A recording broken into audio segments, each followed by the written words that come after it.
నమస్తే, నేను మీ సతీష్. ఆంధ్రప్రదేశ్ పోలీసులు తెలంగాణలో గంజాయి అమ్ముతూ పట్టుబడినటువంటి అంశం అయితే గనక ప్రస్తుతం 2 తెలుగు రాష్ట్రాల్లో కూడా సంచలనంగా మారింది. మరి ఈ రోజున పోలీసులు ఈ విధమైనటువంటి చర్యలకు, ఎందుకంటే అసాంఘిక కార్యక్రమాల్ని కట్టడి చేయాల్సినటువంటి పోలీసులే ఈ విధంగా మాదక ద్రవ్యాన్ని గంజాయిని అమ్ముతూ పట్టుబడ్డారు అంటే ఈ అంశాన్ని ఎలా చూడాలి? ఆంధ్రప్రదేశ్లో ఉన్నటువంటి పరిస్థితులతో పోలుస్తూ ఉంటే వీటిపైన అనేక చర్చలు కూడా తెరపైకి వస్తూ ఉన్నటువంటి క్రమంలో ఈ జరిగినటువంటి పరిణామాలపైన మనతో విశ్లేషించేందుకు సీనియర్ జర్నలిస్ట్ సత్యమూర్తి గారు ఉన్నారు. సార్ నమస్తే. నమస్కారం అండి. ఈరోజు తెలంగాణలో ఆంధ్రప్రదేశ్ పోలీసులు పట్టుబడ్డారు. అందులోనూ గంజాయి పట్టుకుంటూ కాదు, గంజాయి అమ్ముతూ పట్టుబడ్డారు. అసలు ఈ విధమైనటువంటి సంఘటనని ఎలా చూడాలి? అసలు దీనిపైన మీ అబ్జర్వేషన్స్ ఏంటి? అంటే అసలు ఇటువంటి విషయం మీద మన అబ్జర్వేషన్ చెప్పాల్సి రావటమే నవ్వాలో ఏడవాలో అర్థం కాని పరిస్థితి. పోలీసులు పట్టుకోవడం అనేది మనం జర్నలిస్టులుగా ఇప్పటికి చాలా వార్తలు రాసాం. అంటే పోలీసులు గంజాయి పట్టుకున్నారు, పోలీసులు మాదక ద్రవ్యాల మీద నిఘా వేశారు, వాళ్ళని వాడిని పట్టుకున్నారు అని ఇన్ని రోజుల పాటు వార్తలు రాసిన మనం పోలీసులు గంజాయి అమ్ముతున్నారు అన్న వార్తలు రాయటమే చాలా విచిత్రం. అసలు నవ్వాలా ఏడవాలా? ఆంధ్రప్రదేశ్లో పోలీసులు చేస్తున్న పనులు ఇప్పటి వరకు ఏంటి అంటే ఏదో ప్రతిపక్షాలని కొట్టడం, ప్రతిపక్ష నాయకుల్ని తీసుకెళ్లి అరెస్ట్ చేయటం, ఇబ్బంది పెట్టడం, ఇటువంటివి విన్నాం మనం. ఇప్పుడు ఏంటి అంటే వాళ్ళకి జీతాలు రావట్లా, టీఏలు రావట్లేదు.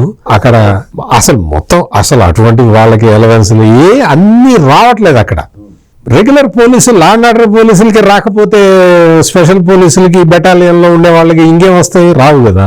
ఇప్పుడు పట్టుబడ్డ వాళ్ళు కూడా ఈ టైప్ ఆఫ్ పోలీసులు అనమాట. ఏదైనా పోలీస్ అనేవాడు ఒక బాధ్యతతోటి ఉద్యోగం చేసే వ్యక్తి. అటువంటి వ్యక్తులు కూడా మనం స్వయంగా బతుకుదామని గంజాయి అమ్ముకుంటున్నారు. అంటే స్వయంగా బతకటానికి రకరకాల కారణాలు, రకరకాల పద్ధతులు ఉంటాయి. కానీ వీళ్ళకి మరి ఏ కారణం దొరికిందో తెలియదు. కానీ అంటే మరి వీళ్ళకి గంజాయి స్మగ్లర్లతోటి, ఈ డ్రగ్ పెడ్లర్స్ తోటి వీళ్ళకి మరి చాలా సంబంధాలు ఉంటాయి కదా.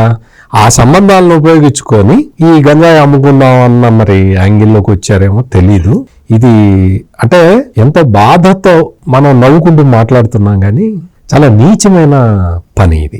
దీనికి ఆంధ్రప్రదేశ్ పోలీసు వ్యవస్థ మొత్తం సిగ్గుపడాల్సిన అవసరం ఉంది. ఇట్లా ఎంతకాలం నుంచి జరుగుతున్నదో సతీష్ గారు, ఇక్కడ ఉన్న ఇప్పుడు పట్టుబడ్డ వీళ్లే కాదు, ఇన్ని రోజుల పాటు తెలంగాణలో ఈ విధమైన డ్రగ్ స్మగ్లింగ్ జరుగుతున్నప్పుడు, గంజాయి స్మగ్లింగ్ జరుగుతున్నప్పుడు ఇక్కడ ఆ రోజునున్న తెలంగాణ ప్రభుత్వం చూసి చూడనట్టు వదిలేసిన విషయం మనకి తెలుస్తున్నది. చాలా సందర్భాల్లో మనకు అది వెల్లడైంది.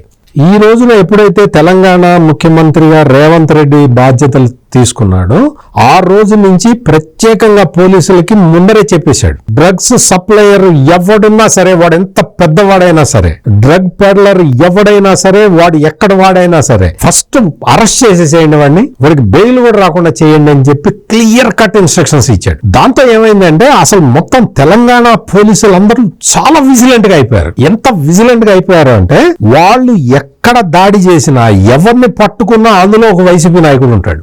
ప్రధానంగా అసలు ముఖ్యంగా ఈ రోజున ఈ అంశాన్ని చూస్తా ఉంటే, ముఖ్యంగా గతం నుంచి కూడా వైసీపీకి చెందినటువంటి ఒక ప్రముఖమైనటువంటి వ్యక్తి, డోర్ డెలివరీ చేసినటువంటి అనంత్ బాబు, అక్కడ ఉన్నటువంటి పోలీసులు, ఈ గంజాయి, ఈ మూడు కూడా లింకప్ చేస్తూ అనేక ఊహాగానాలు కూడా వస్తూ ఉన్నాయి. అలాంటి అనుమానాలు ఏమైనా వాస్తవం అయ్యేటువంటి అవకాశం ఏమైనా ఉందా? ఖచ్చితంగా అండి. ఇప్పుడు అనంతబాబు డ్రైవర్ సుబ్రహ్మణ్యం, ఈ సుబ్రహ్మణ్యాన్ని చంపేశాడు, అర్ధాంతరంగా చంపేశాడు, అకస్మాత్తుగా చంపేశాడు.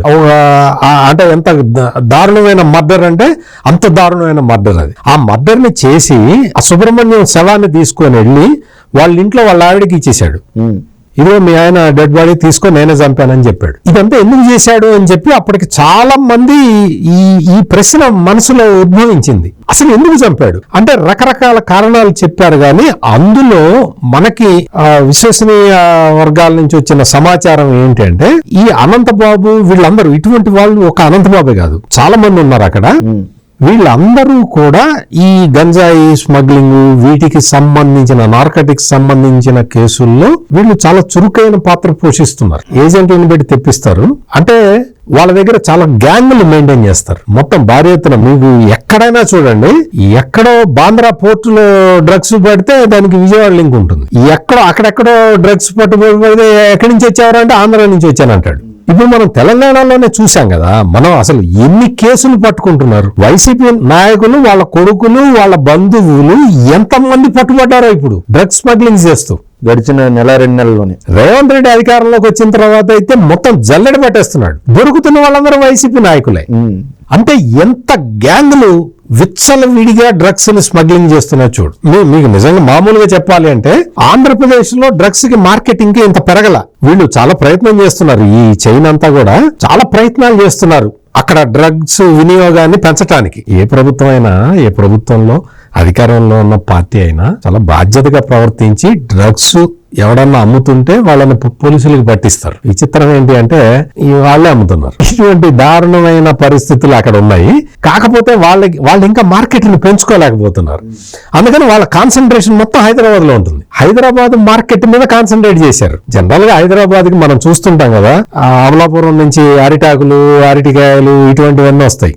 లేదు విశాఖపట్నం నుంచి ఇంకో కొన్ని బెల్లం, అనకాపల్లి నుంచి బెల్లం ఇటువంటివి వస్తుంటాయి. ఇప్పుడు ఏంటంటే ఈ ట్రాన్స్పోర్ట్ వెహికల్స్ లో కూడా గంజాయి బండిల్స్ వచ్చే పరిస్థితి ఏర్పడ్డది. ఇంత దారుణమైన పరిస్థితులు ఆంధ్రప్రదేశ్ లో నెలకొని ఉన్నాయి. ఇది ఏంటి అంటే మామూలుగా ఈ డ్రగ్ స్మగ్లింగ్ అనేది ఎక్కడో ఒక చోట స్టార్ట్ అయి మొత్తం డివైడ్ అవుతారు, అంత డిస్ట్రిబ్యూట్ చేసుకుంటారు. అందుకని ఎక్కడైతే ఆరిజినేట్ అవుతుందో అక్కడ కర్బ్ చేయాల్సిన అవసరం ఉంది. దురదృష్టం ఏంటి అంటే ఆంధ్రప్రదేశ్ లో పోలీసులు అందరూ కూడా వాళ్ళు 24 గంటలు వాళ్ళు ఏ డ్యూటీలో ఉంటారు అంటే మనకి పైనుంచి ఏం ఆదేశాలు వస్తాయి, ఆ ఆదేశాలను ఏ విధంగా ఇంప్లిమెంట్ చేయాలి. అంటే పైనుంచి ఏ ఆదేశాలు వస్తాయి, బలానా ఆయన మీద కేసు పెట్టండి అంటే కేసు పెట్టేస్తారు.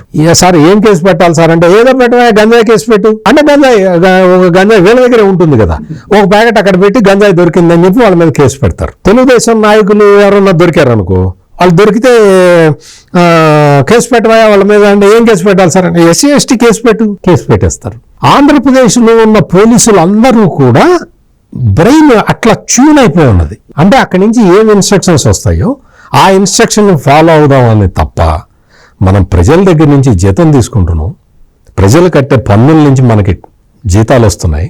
మన విధి నిర్వహణ మనం ఉందాం, మనం ధర్మాన్ని న్యాయాన్ని కాపాడదాం, చట్టబద్ధంగా పని చేద్దాం, చట్ట ప్రకారం శిక్షలు వేయిద్దాం అన్న కాన్సెప్టులు ఆంధ్రప్రదేశ్ పోలీసులు మర్చిపోయి ఇట్లా గంజాయిలు అమ్ముకుంటూ దొరుకుతున్నారు. రైట్, ఇది చూస్తున్నాం కదా. ముఖ్యంగా ఏదైతే మాదక ద్రవ్యాలని అరికట్టాల్సినటువంటి పోలీసులే ఈ రోజున ఈ విధంగా గంజాయి అమ్ముతూ పట్టుబడ్డం అనేటువంటిది ఒక సిగ్గుపడేటువంటి అంశంగా అయితే కనిపిస్తూ ఉంది. ఈ క్రమంలోనే పోలీసుల తాలూకు దయనీయ పరిస్థితి కూడా ఈ రకమైనటువంటి అంశాలు ఉదహరిస్తూ ఉన్నటువంటి పరిస్థితులు అయితే ప్రస్తుతం తెలుగు రాష్ట్రాల్లో కనిపిస్తూ ఉంది. అందులోనూ ముఖ్యంగా ఆంధ్రప్రదేశ్కి సంబంధించి మాత్రం అక్కడ పోలీసులు ఎంత మరీ దయనీయమైనటువంటి పరిస్థితిలో ఉన్నారు అనేటువంటిది ఈ యొక్క ఘటనతోటి అర్థమవుతుంది అన్నటువంటి భావన అయితే సీనియర్ జర్నలిస్ట్ సత్యమూర్తి గారు వ్యక్తం చేస్తూ ఉన్నారు. Thank you. నమస్కారం అండి.